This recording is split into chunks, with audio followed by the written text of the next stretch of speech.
Good morning, everyone. Very warm welcome to our webinar today. Today we are looking at frameworks and dynamic markets under the Procurement Act. And this is a really exciting area with lots of change. So fasten your seatbelts for the next half an hour. So quick introductions. I'm Jenny Beresford-Jones and I'm a senior legal advisor and procurement specialist in the procurement team here at Mills Reeve. And I'm here today with Shaylee Howard, many of you will know. Shaylee leads the procurement team, and also Rona McPherson. She's a principal associate specialising in procurement and contract law, and she's really interested in DPSs as well. So it's great to have her talking to us today. So just moving on just to talk about a bit of housekeeping before we get started. If you've got any technical issues and you can't hear us or see us, just pop a note in the Q&A box and my colleague Sarah will try to help you get connected. Legal questions, again, do put those in the Q&A box. As always, we won't be dealing with questions during the session itself, but we will try to come back to you on questions after the session via a Q&A document. So if you've got any sort of general questions about the frameworks and dynamic markets under the Act, do put those in. The session's being recorded and we will be circulating a copy of that together with the slides to everybody who signed up afterwards.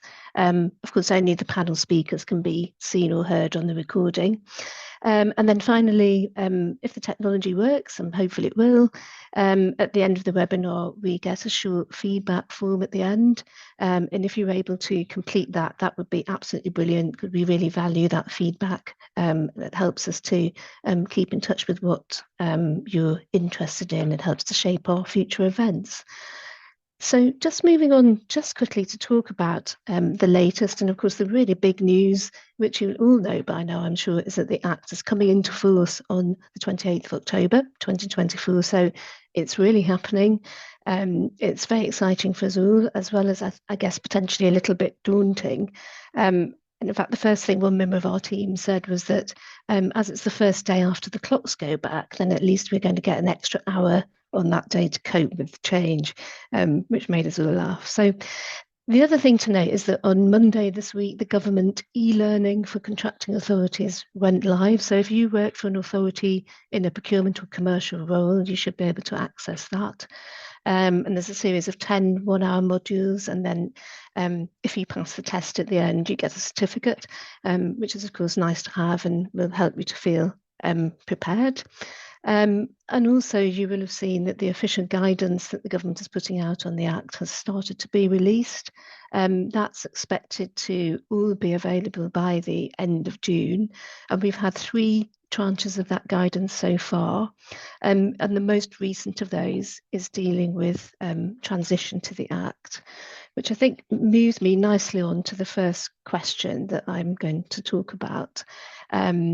And this really is in the context of call-offs from frameworks or DPS. How do the transitional provisions of the Act work? Well, this all depends really on whether the procurement which established that framework or that DPS was commenced before the 28th of October 2024, which is the go-live date. If it was commenced before that date, then the framework agreement, the DPS agreement, and all of the call-off contracts made under it will remain regulated by the public contracts regulations or equivalent utilities concession defence regulations, etc., until the very last call-off made under it has been terminated. And what does commenced mean here? Well, there are some nuances in unusual cases, but generally it will mean the date that a contract notice was published to find a tender advertising the establishment of that framework or that DPS. So just to sort of illustrate how that could actually look on the next slide, I've put an example of a framework agreement which just snuck into the old regime. So it was advertised and found a tender on the 27th of October 2024, so the day before the go live date. And as you can see, the effect of that, taking into account extensions to that framework, in accordance with its terms, and call-off contracts running beyond the termination of the framework itself, you can see that it could easily be well into the 2030s, 2032, before that framework and all the contracts under it have terminated. So really what that means is that we are going to be using the Public Contracts Regulations 2015 for many, many years to come. So don't throw out your copy of the regs. So that was all on transition. And I think I'm going to hand over to Shaylee, who's going to try and answer the question that we've all been wanting to see answered. So no pressure. But how are open frameworks actually going to work under the Act? Thanks, Shaylee. Thanks, Jenny. Good morning, everyone. So yes, as Jenny said, we now have sort of 3 different tools in terms of frameworks and dynamic markets. So we have closed frameworks, as we all sort of know and love, open frameworks and dynamic markets. So I'm going to talk about open frameworks, and effectively it's described in the rule in the Act as a scheme of frameworks, and it's effectively not one framework but several successive frameworks that are awarded on substantially the same terms. And the idea is that it enables authorities to continue to achieve value for money through maintaining competition through the appointment of new suppliers at regular junctures, and more regular junctures than sort of a closed framework, which may well go on for 4 years, but without having to undertake a full procurement process. So the idea is that an authority runs a procurement process for the first framework, and there are some rules around when competition needs to be opened again. So the second framework must be awarded within 3 years of the first, and the third framework must be awarded within 5 years of the second. And they are all subject to a maximum term of 8 years from commencement of the first framework. The rules are clear that there has to be a minimum of 2 suppliers. One of the quirks of the rules that we've noticed in terms of the guidance and the e-learning is that if only one supplier is awarded a place on an open framework, then the maximum term can be no longer than 4 years. And that's even the case if the authority ends up appointing one supplier pursuant to the second framework. So it might be that you award your first framework, you have a number of suppliers, but actually then when you open competition for the second time, you only end up with one supplier. And if that's the case, then that can only continue for a maximum of 4 years. So you won't be able to enjoy the full 8 years of the framework. So let's have a think about what refresh might look like. And I think that what the guidance does is make clear that you've really got to think about what it is that you're buying, think about the type of requirement and also the pace of the market, and that may well determine how many times you open up competition within that 8-year period. So it might be, for example, that it's worth, and it's a useful thing to open competition every year, although sort of be mindful of the administrative burden as well of sort of keeping hold of and management of an open framework. So looking at this example that we've got on the slide here, so this is the maximum 8-year term, but with a minimum number of refreshes. So you've got 3 times or competition at the start, and then you're opening competition for the second framework and the third framework, and that might be most suitable where there are relatively sort of static markets. And then contrast that with sort of a more frequent refresh. So you have competition at the start to set up the framework, and then refreshing it more frequently. For example, if you've got a faster moving market with new entrants, but always ending at that 8-year term. One of the questions we're often we've been thinking about is, well, do you have to how much do you have to plan what your open framework is going to look like in advance? And I think the answer is you do have to plan it in the same way that you would plan any procurement. And there are regulations which talk about what you need to put in that tender notice up front when you are advertising your open framework. So you need to include the estimated end date, whether the intention is to award to a maximum number of suppliers or an unlimited number of suppliers, And also, I think it's a good idea to set out how you will deal with your existing suppliers' reappointment. So it might be that you might be appointed for the first framework, but actually you've potentially got to reapply as a supplier to continue to stay on that framework when a competition is open subsequently. Another thing that might be worth including is setting out indicative reopening periods, again, to give the market an understanding of how frequently competition will be opened up, but be clear that those are indicative to give yourself flexibility. Just a quick note on adding suppliers to an open framework before we move on. So you do need to state at the outset in the tender notice whether the open framework will have either an unlimited number of suppliers or a maximum number of suppliers. And that, of course, will influence how you go about adding those suppliers onto the framework. You can carry over suppliers who wish to be on the refresh and then assess new entrants. But if there are a limited number of places, then existing suppliers will, of course, need to compete with new suppliers for a refreshed place, which may well mean that they don't make it onto any subsequent opening up of competition. So that is a very quick whistle-stop tour of open frameworks. I think it's an area where we will likely expect further guidance. We haven't seen guidance on it yet. And indeed, I think as people start to navigate them, we'll likely come across questions that we haven't even thought of yet. So on that, I will pass on to Rona, who's going to talk about dynamic markets.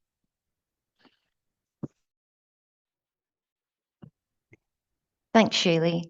Good morning, everyone. We're going to look now at dynamic markets, which, thanks to the new Procurement Act, are going to replace dynamic purchasing systems.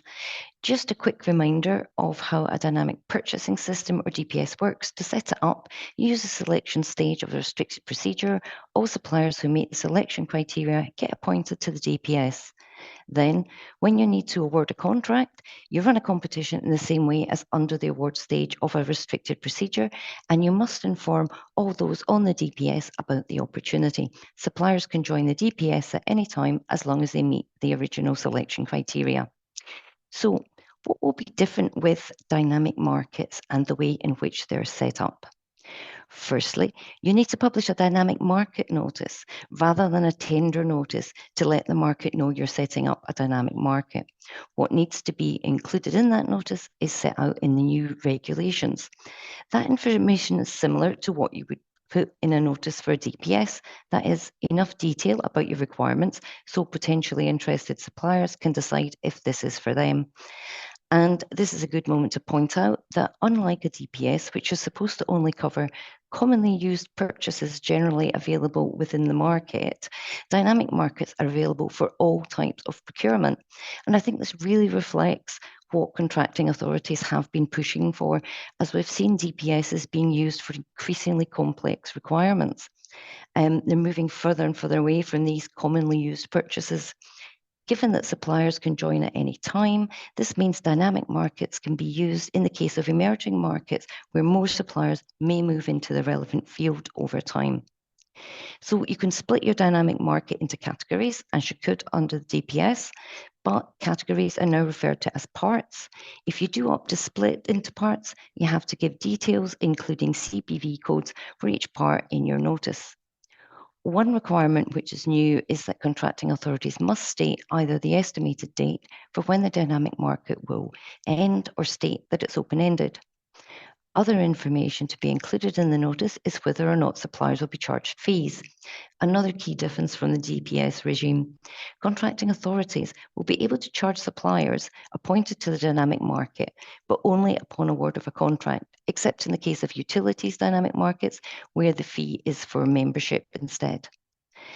You'll often make it clear in the notice how fees are to be calculated, and these should be by means of a fixed percentage of the estimated value of the contract when eventually awarded.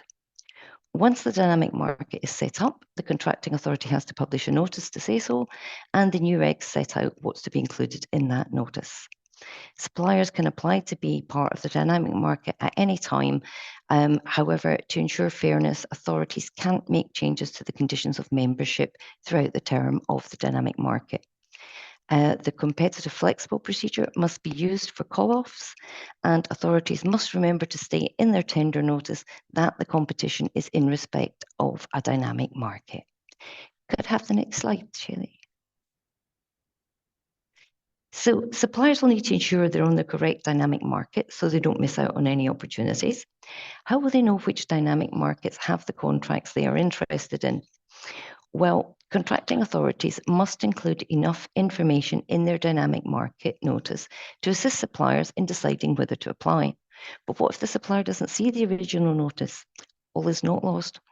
There'll be a register of commercial tools to be included on the government's new central digital platform, and this will have details accessible to all of all frameworks and dynamic markets in existence. Suppliers may also find out about a dynamic market if a contracting authority chooses to publish a planned procurement notice prior to issuing the tender notice for a contract. This is an optional step allowing authorities to notify the market of an upcoming procurement and is designed to give as much information to suppliers as possible so they can decide if they're interested. A contracting authority who has set up a dynamic market might consider that it would be better to have a few more suppliers involved, or perhaps it's been a couple of years since the market was set up and there's been an award, so suppliers might not be aware of the dynamic market. Publishing a planned procurement notice as well as making suppliers aware of the contract opportunity, lets them know about the dynamic market in enough time to apply to become a member. The same applies to issuing a pipeline notice if a contracting authority is obliged to publish one of those. This sets out the procurements planned for a certain reporting period and must say if any of those procurements will be by means of dynamic market. A pipeline notice would therefore give suppliers even more time to apply to become a member of any dynamic market, which they consider has some interesting contract opportunities on the horizon. What if the supplier leaves it too late and only finds out about the opportunity through the tender notice for the relevant contract? Because don't forget, the authority must mention in its tender notice that the competition is under a dynamic market. Can the supplier still do anything? Well, the Procurement Act provides that if the authority receives tenders from non-members, these should be excluded. But before excluding them, the authority needs to consider any applications for membership that it may have received from the suppliers who've submitted a tender and are not a member. Only if the procurement is particularly complex is the authority let off the hook for considering these applications before the deadline for tenders. But for other contracts, if a supplier becomes aware of the dynamic market through the tender notice, there's still the potential to apply to join and get that tender in. And now it's back to Shelley. Thanks. Thanks, Rona.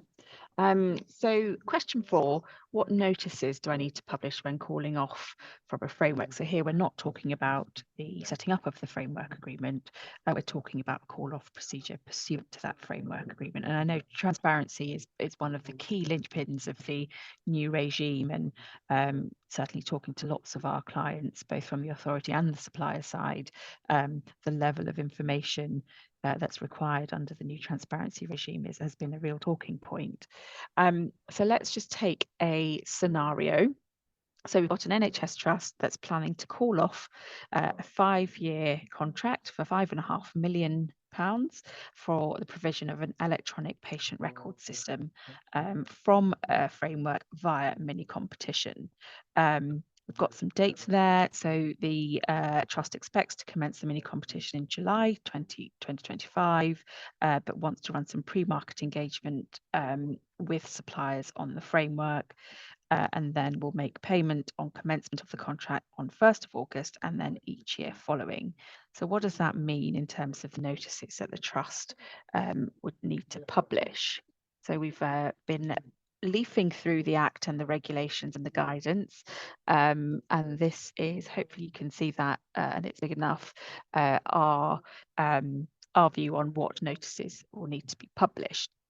So starting off with the first, preliminary market engagement notice, that's optional because it's not the notice is not pursuant to a tender notice for fresh competition, and Rona will talk a little bit about derogations for call-offs in the next question. It's also optional but recommended in guidance to include this contract within the pipeline notice. So pipeline notice is the notice where you set out your spend for the forthcoming year. You then have you run your mini competition, and then you have your contract award notice. But note that there's no requirement for an assessment summary to go to the bidders, nor is there a requirement for a standstill period, but you may decide to use one as a risk mitigation measure. You then have your contract signature, a mini competition that's run bang on time, and you are signing that contract on the 1st of August as you planned. You've then got to publish your contract details notice within 30 days of that date. And then there is an obligation to publish a payment compliance notice, and that is information on the authority's compliance with the obligation to pay suppliers within 30 days.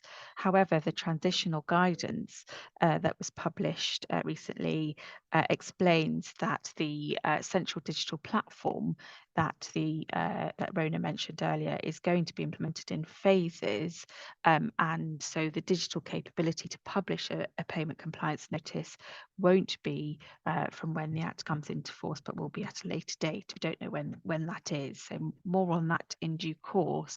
But for, in the meantime, authorities should continue to comply with their obligations under the public contracts regulations until that part of the Act comes into force. And then you have at least once in the period from the 1st of August, when the contract was signed, to 31st of July 2026, the contract performance notice. Given that the contract value is above 5 million, you will, as an authority, need to show performance against those 3 published KPIs. More on that in another session. And then if the contract terminates when it's due to terminate, then a contract termination notice will also need to be published within 30 days of that termination date. So as you can see, even when you are calling off from a framework agreement, there is still an obligation to ensure that you are publishing notices so that the market can see exactly how that contract was entered into and what performance looked like. I think that then brings us on to question 5. Back to Rona. Thanks, Shaylee. So to continue with the call-off theme, what we're going to look at here quickly is what parts of the Act don't apply to contracts called off under frameworks. As the slide says, a call-off contract is still a public contract under the Procurement Act, and therefore most of the provisions that apply to public contracts will apply here. What there won't be any need to take account of, as Shaylee mentioned just there, preliminary market engagement notices. The relevant section of the Act, 16.1, refers to authorities engaging with the market before publishing a tender notice. However, when calling off under a framework, there will be no tender notice, and therefore the section does not apply. This doesn't mean, of course, that an authority calling off under a framework can't carry out any preliminary market engagement, just that the rules around preliminary market engagement notices don't apply. Next, pipeline notices. A pipeline notice is a notice setting out specified information about public contracts with an estimated value of more than 2 million, in respect of which the authority intends to publish a tender notice during the reporting period. Again, as tender notices are not published for call-offs, they don't have to be included with other contracts listed in the pipeline notice. However, in guidance recently issued by the government, contracting authorities are encouraged to exceed the requirements of the Act and include in their pipeline notice contracts that are over 2 million and which they are not actually obliged to include. And one of the examples given is where a contract for a call-off under a third party's framework using the competitive call-off process is more than 2 million. So it will be up to authorities whether they include this or not. Next, assessment summaries. As a reminder, the Act states that before publishing a contract award notice in respect of a contract awarded following a competitive tendering procedure, the contracting authority must provide to all bidders whose bids were evaluated information about the assessment of their bid and also about the most advantageous tender submitted. So, as I mentioned, this is for awards following a competitive tendering procedure, which is defined in Section 20. If you're running a call-off competition under the new framework regime, this is a competitive selection process and not a competitive tendering procedure. So there's no need for an assessment summary. This is similar to the current position, where there's no need to provide feedback to bidders in a call-off competition. However, it's good practice and often advisable to do so. Therefore, contracting authorities may prefer to continue with this approach. What is different from the current regime is that a contract award notice is required, so that is a key change here. As well as there being no requirement for assessment summaries, the Act, as Shelley mentioned, excludes the requirement for a standstill period in the case of contracts awarded under a framework. However, a contracting authority can hold a voluntary standstill period. And even though it's voluntary, certain rules will still apply, such as it can't be less than 8 working days from the date of publication of the award notice, and the contract can't be entered into before the end of the voluntary period. So why would you have a voluntary standstill period? Well, it can assist in the event of a challenge where the challenger is seeking that the contract be set aside. In the case of contracts awards which do not require a standstill period, such contracts cannot be set aside if the authority chose to run a voluntary standstill period and did not enter into the contract before the end of that period. Finally, Section 5 of the Act, which deals with mixed procurements where the requirements being procured would be subject to 2 different thresholds under the Act, and one element is above and one element is below the relevant threshold. Contracting authorities in this situation must apply the rules in Section 5 to determine if the contract is a public contract and therefore subject to the Act. The purpose of Section 5 is to avoid contracting authorities designing procurements so as to avoid their procurement coming under the Act. And although Section 5 applies to the setting up of a framework, it doesn't apply to call-off contracts. Thank you. That's it from me. Thank you, Rona. Well, I can see it is 10:29, so we are pretty much bang on time. Time for us to finish and let you all go on with your day. So do let us have your feedback. Hopefully our feedback form will pop up. And just to confirm that the recording and the slides and the Q&A document will be circulated as soon as possible after the webinar. Our next one is, I think, on the 5th of June. I think that's me and Shelley and Claire Crawford, our contentious procurement litigator. We're going to be looking at challenges under the Act and how the Act is going to change things there. So do look out for an invite to that and hope you can join us. And so just big thank you from Shelley, from Rona and from me for joining us. Hope you found it helpful and do have a lovely day today. Thank you.